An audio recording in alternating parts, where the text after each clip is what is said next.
My name is Helen Anderson, and I grew up in what I thought was the ideal American family.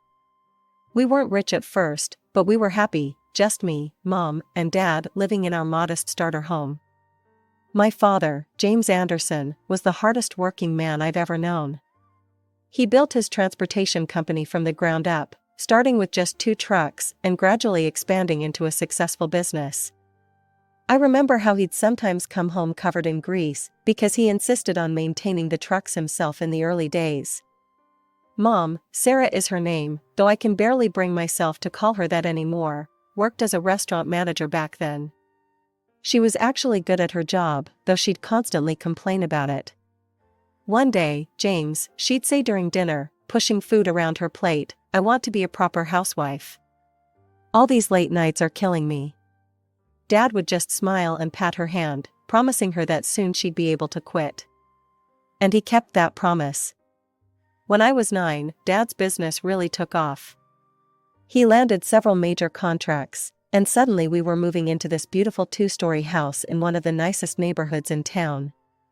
I got my own room, huge and bright, with windows looking out over our backyard.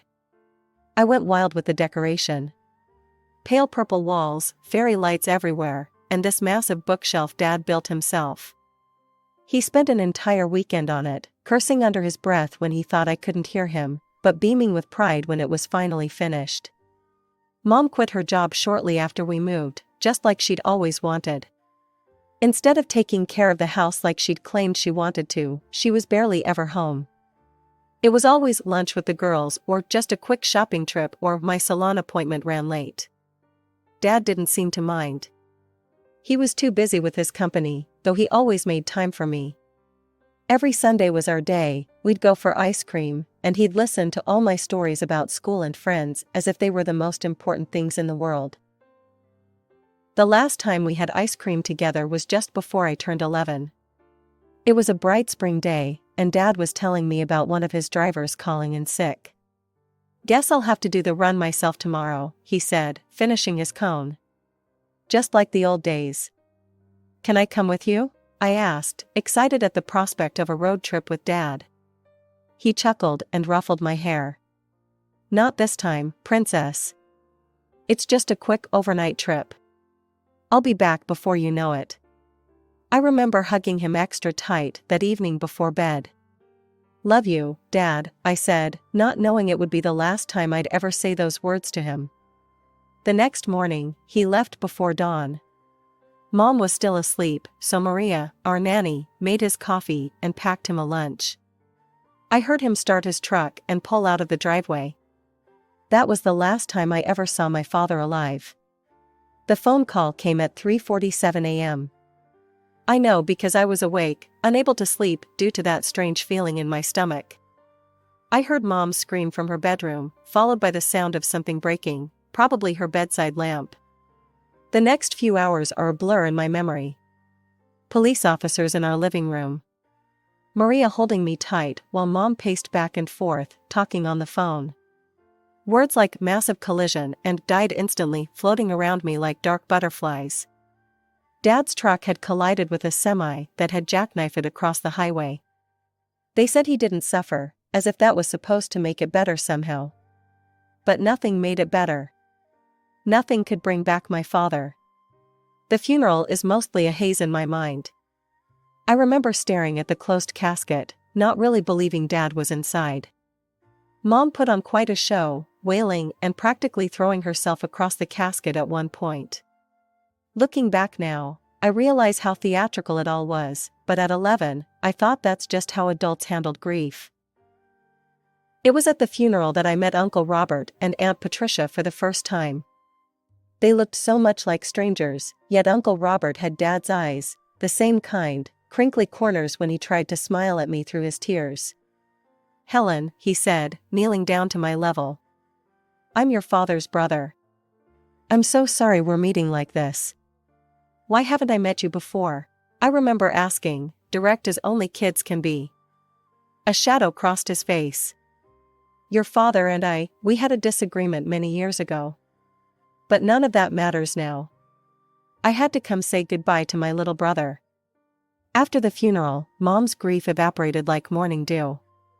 Within weeks, she was meeting with Dad's lawyers, taking control of his company, and acting like she knew the first thing about running a transportation business. She started throwing around terms like restructuring and modernization, but it was obvious she was just making things up as she went along. I spent most of my time with Maria, who would shake her head sadly whenever Mom came home with shopping bags from expensive stores. "Your mother's spending money like water," Maria muttered one day while making my lunch. "Those poor drivers haven't been paid properly in weeks." She was right. Dad's employees started quitting one by one. These were men and women who'd worked for him for years, some since the beginning. I remembered their names, their faces, how they used to bring me little presents from their routes. Now they were leaving, unable to feed their families on promises and excuses. 6 months after Dad's death, Mom sold what was left of his company for a fraction of what it had been worth. She acted like she'd made some brilliant business decision, but everyone knew the truth: she'd run Dad's life's work into the ground. After the sale of Dad's company, Mom was rarely home, always out somewhere, and I spent most of my time with Maria. She'd started teaching me Spanish, saying it would come in handy someday. I spent a lot of time at the library after school. It was better than coming home to an empty house. Mom would breeze in late at night, sometimes smelling of wine, barely acknowledging my existence. "Oh, you're still up," she'd say, as if surprised to find me in my own home. Then she'd disappear into her room, and I wouldn't see her again until the next evening, if at all. Then came that Sunday night. I was doing homework in the kitchen when Mom burst through the door, giggling like a teenager. She wasn't alone. "Helen, sweetie," she called out, her voice thick with fake enthusiasm. "Come meet Richard." Richard was tall and wore an expensive suit that somehow still looked cheap. His smile didn't reach his eyes when he looked at me. "Helen," Mom said, clutching Richard's arm like a lifeline, "Richard and I got married last weekend. He's your new father. We're going to be a proper family again." "I already had a proper family," I said, my voice shaking. "I already have a father." Richard's fake smile disappeared. "Listen here, young lady," he said, his voice stern. "Your mother and I are married now. You need to accept that and show some respect." "You're not my father," I spat back. "You'll never be my father." "See what I mean?" Richard turned to Mom. "Difficult child. Needs discipline." But Richard moving in was just the beginning. Within a week, his mother Gloria, his sister Janet, and his 12-year-old niece Madison had all moved in too. They took over the house like an invading army, rearranging furniture and changing the decor Mom and Dad had picked out together. Mom didn't seem to mind. She and Janet became instant best friends, spending hours shopping and gossiping. Gloria took over the kitchen, complaining about Maria's cooking until Mom fired her. I lost the only person who still cared about me in that house. Then came the final blow. I came home from school one day to find Madison in my room that Dad had built the bookshelf in, my room with the purple walls and fairy lights. "What are you doing?" I demanded. "Aunt Sarah said I could have this room," Madison smirked. "It's bigger than the guest room, and I need space for all my things." "Get out," I screamed. "This is my room." "Not anymore," she taunted, throwing my books off the shelves. "Your mom says you're moving to the small room down the hall." I lost it. I lunged at Madison, and we both went down in a tangle of arms and legs. I pulled her hair while she scratched at my face, both of us screaming. Richard and Mom ran in, pulling us apart. "Helen," Mom shrieked. "How dare you? Go to your new room right now." "No. This is my room. Dad gave it to me." Richard grabbed my arm roughly. "Your father is dead," he snarled. "This is my house now, and you'll do as you're told." They locked me in the small guest room for 2 days, only letting me out for school and bathroom breaks. My books and things were piled in boxes in the corner. Dad's bookshelf was thrown out with the trash. Through the wall, I could hear Madison playing music in my old room, and Mom laughing with Janet downstairs like nothing was wrong. A few weeks after the room incident, I was heading to the bathroom late at night when I heard voices from downstairs. I crept to the top of the stairs, staying in the shadows. "The girl is becoming more difficult every day," Richard was saying. "She's disrupting our family harmony. Have you considered finding her another home?" My heart stopped. "Another home? You mean adoption?" Mom asked, and my blood ran cold at how thoughtful she sounded. "I suppose that could work. She's still young enough." "It would be better for everyone," Janet added. "Madison's afraid of her after that attack, and honestly, she doesn't fit in here anymore." I ran back to my room, buried my face in my pillow, and told myself they couldn't mean it. Mom wouldn't give me away. She couldn't. I pushed the conversation to the back of my mind, convincing myself it was just talk. 2 months later, my 13th birthday arrived. I wasn't expecting much. My birthdays hadn't been celebrated since Dad died. But to my surprise, Uncle Robert and Aunt Patricia showed up at the door. "Happy birthday, Helen," Uncle Robert said, hugging me tight. His eyes narrowed when Richard walked past, ignoring us completely. Mom had thrown together a hasty dinner, probably embarrassed that Dad's brother might judge her. The tension around the table was thick enough to cut with a knife. Then Mom cleared her throat. "Actually, Robert, Patricia, I'm glad you're here. There's something I need to discuss." Something in her tone made my stomach clench. "Helen isn't happy here," Mom continued, not looking at me. "And frankly, we're not happy either. She doesn't fit in with our new family dynamic. I've decided to put her up for adoption." The words hit me like a physical blow. The conversation I'd overheard hadn't been just talk after all. "I thought, since you and Patricia don't have children of your own," Mom continued, her voice casual as if she were discussing the weather, "you might want to take her. If not, I'll start looking for other families." The room spun. I couldn't breathe. On my birthday. She was giving me away on my birthday. Uncle Robert's chair scraped back so violently it fell over. "We'll take her," he thundered, his face red with fury. "And you, Sarah, are the most despicable excuse for a mother I've ever seen. How dare you?" Richard started to stand, but one look from Uncle Robert made him sink back into his chair. "Patricia," Uncle Robert said, his voice gentler, "help Helen pack her things. We're leaving now." Aunt Patricia wrapped an arm around my shaking shoulders and led me upstairs. We packed quickly, throwing my clothes and few remaining possessions into bags. I was crying so hard I could barely see. "It's going to be okay, sweetheart," Aunt Patricia kept whispering. "We've got you now." I walked out of that house without looking back at Mom. She didn't try to stop me, didn't try to say goodbye. The last thing I heard as Uncle Robert closed the car door was Madison asking if she could have my new room too. The transition wasn't easy at first. I'd wake up in my new room at Uncle Robert and Aunt Patricia's house, momentarily confused about where I was. But then I'd smell Aunt Patricia's coffee and bacon wafting up from the kitchen, and remember that I was home, my real home. The adoption process moved quickly. Mom signed away her rights without hesitation, which hurt at the time but eventually felt like a blessing.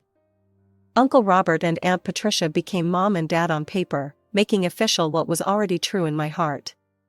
"Helen," Uncle Robert said one morning over breakfast, "we enrolled you in Riverside Prep. It's a better school than your old one, and we think you'll like it there." I did like it there. Without the constant stress of my old home life, I started doing better in classes. My teachers noticed, and so did my new parents. They came to everything, every school play, every academic awards ceremony, every parent-teacher conference.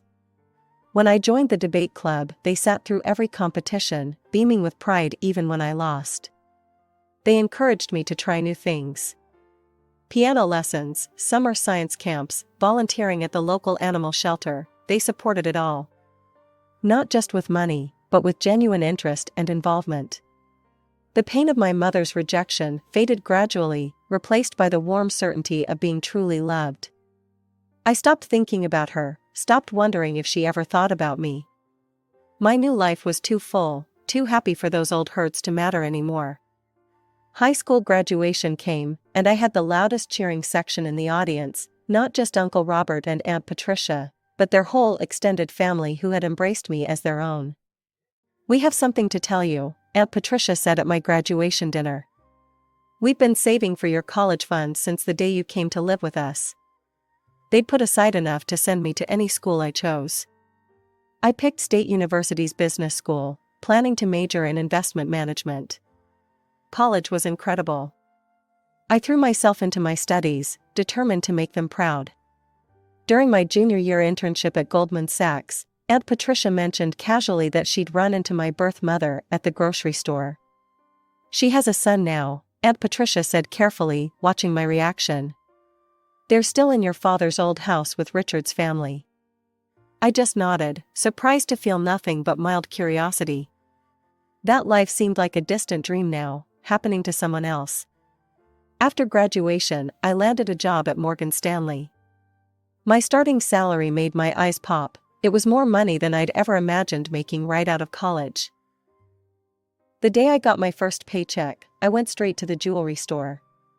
Uncle Robert had been wearing the same worn-out watch for years, and Aunt Patricia had been eyeing a particular pearl necklace in a local shop window. When I gave them their gifts, Aunt Patricia started crying, and Uncle Robert's hands shook as he put on his new watch. "You shouldn't have spent your money on us," he protested weakly. "Who else would I spend it on?" I asked, hugging them both. "You're my parents. You're the ones who made all of this possible." 6 years flew by after college. I climbed the corporate ladder at Morgan Stanley, earning promotion after promotion until I was managing my own team. Every success felt sweeter because I could share it with Mom and Dad, as I now called Uncle Robert and Aunt Patricia without hesitation. The apartment came first, a beautiful 2-bedroom condo in a nice part of the city. Mom helped me decorate it, and Dad insisted on checking all the paperwork before I signed the mortgage. Then I met Michael. A year of dating, and he proposed during a weekend trip to the beach. I said yes, before he even finished asking the question. Mom cried when we told them, and Dad pulled Michael into a bear hug. "Welcome to the family, son," he said, his voice gruff with emotion. We threw ourselves into wedding planning. Mom and I spent weekends looking at venues and tasting cakes, while Dad and Michael bonded over budget spreadsheets and vendor contracts. Then the message arrived on Facebook. "Helen, sweetheart. I've heard about your upcoming wedding. I know it's been a long time, but I'm still your mother. I've changed, and I want to make things right. Please let me be part of your special day. I miss you so much." My hand shook as I read the message. I immediately called Mom. "I saw Sarah yesterday," Mom said quietly when I told her about the message. "At the grocery store. She didn't ask about you, not once. But when I mentioned how successful you've become, how you're getting married, well, her eyes lit up in a way I didn't like." Mom hesitated before continuing. "There's more. That niece of her husband's, Madison? She got pregnant, married some deadbeat, and moved back into the house with her husband. The whole family is constantly fighting. Sarah was complaining about money problems, rather loudly, in the middle of the store. I felt a cold knot form in my stomach. So that's why she reached out. She needs money." I stared at the message for a long time before responding. My fingers hovered over the keyboard as memories flooded back, the room she gave away, the birthday she threw me away, the years of silence when she had every opportunity to reach out but didn't. Finally, I typed. "Sarah, let me be clear, you are not my mother. You lost that right when you gave me away on my 13th birthday. I have parents who love me unconditionally, something you never managed to do. I don't want you at my wedding. I don't want you in my life. Don't contact me again." I hit send, then immediately blocked her. My hands were steady now, my mind clear. I felt lighter somehow, as if I'd finally put down a weight I didn't know I was carrying. The morning of my wedding dawned perfect and clear. Michael's parents had rented the Mason Creek estate for the ceremony, a beautiful historic property with sprawling gardens and a restored Victorian mansion. I was in the bridal suite with Mom, putting the finishing touches on my makeup, when there was a knock at the door. "Ms. Anderson?" One of the security guards looked uncomfortable. "I'm sorry to disturb you, but there's a situation at the front gate. There are some people insisting they know you, a man, woman, and teenage boy." My stomach dropped. Somehow, I knew exactly who it was. "I'll handle this," I said, standing up carefully in my wedding dress. "Helen, you don't have to," Mom started, but I shook my head. "Yes, I do. Once and for all." I walked to the front gates, my wedding heels clicking against the cobblestone path. And there they were, Sarah, Richard, and a boy who must have been my half-brother, though he looked exactly like Madison. "Helen!" Sarah screamed when she saw me, grabbing the iron bars of the gate. "How dare you not invite your own mother to your wedding? Let us in immediately." I took a moment to really look at her. She'd aged poorly, her designer clothes were obviously last season's, her makeup too heavy, her hair desperately in need of a touch-up. Richard looked thinner, more haggard, the expensive suit replaced by something off the rack. "Richard should be the one walking you down the aisle," Sarah continued, her voice shrill. "He's your father." That made me laugh, a genuine, hearty laugh that echoed across the courtyard. "My father? The man who locked me in a room for 2 days? The man who helped you throw away your own daughter?" "We're family," Sarah's voice cracked. "You can't just pretend we don't exist. Look at how you're living, this fancy wedding, your big job, your expensive clothes. Meanwhile, we can barely make ends meet. We're drowning in debt, and you're here playing princess." Ah, there it was. The real reason for this dramatic appearance. "I'm not playing at anything," I said coldly. "I worked for everything I have. And let's be clear, you're not my family. You gave up that right years ago. My parents are inside that house. They're the ones who raised me, supported me, loved me unconditionally. You need our help." Sarah was practically foaming at the mouth now. "After everything we did for you." "Everything you did for me?" I cut her off. "You mean throwing me away like garbage? Taking away my room, my home, my childhood? That's what you did for me." I turned to the security guards. "These people are strangers who are trespassing. Please remove them from the property. They are not welcome here." "You can't do this," Sarah screamed as the guards moved forward. "I'm your mother." "No," I said firmly. "You're just the woman who gave birth to me. There's a difference." I turned my back on her continued screams and walked away, my head held high. When I returned to the bridal suite, Mom was waiting with a worried expression. "Are you okay, sweetheart?" I took a deep breath and smiled. "You know what? I've never been better. That chapter of my life is finally, completely closed." There was a knock at the door, and Dad poked his head in. "Ready, princess?" I looked in the mirror one last time, adjusting my veil. The woman looking back at me wasn't that scared 13-year-old girl anymore. I was strong, successful, and loved, truly loved. "I'm ready," I said, taking Dad's arm. The wedding march began to play as we approached the garden ceremony. I could see Michael waiting at the altar, beaming at me with tears in his eyes. Our guest stood, turning to watch as Dad walked me down the aisle. This was how it should be, the man who taught me to drive, who helped me with my college applications, who showed me what a father's love really means, was the one giving me away. The ceremony was perfect. Michael and I exchanged our vows under a blue sky, surrounded by flowers and the people who truly loved us. When he kissed me for the first time as my husband, our guests erupted in cheers. The reception lasted well into the night. Dad gave a touching speech that had everyone crying, then made everyone laugh with embarrassing stories from my college years. Mom danced with Michael while I danced with Dad, and I couldn't stop smiling. That was 6 months ago. Michael and I just got back from our honeymoon in Greece, and life has settled into a wonderful new normal. Sometimes people ask me about my real parents, and I tell them truthfully that my real parents are the ones who chose me, who loved me, who shaped me into the person I am today.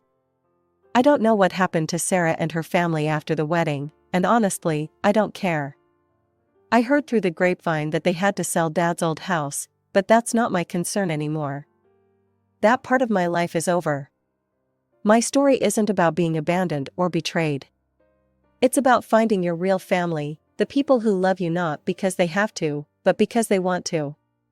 It's about choosing happiness over bitterness, forgiveness over anger, and moving forward instead of looking back. I'm Helen Anderson Mitchell now, and I couldn't be happier with the way things turned out. Every morning, I wake up next to a man who loves me completely, and every Sunday, we have dinner with the parents who chose me and never let me go.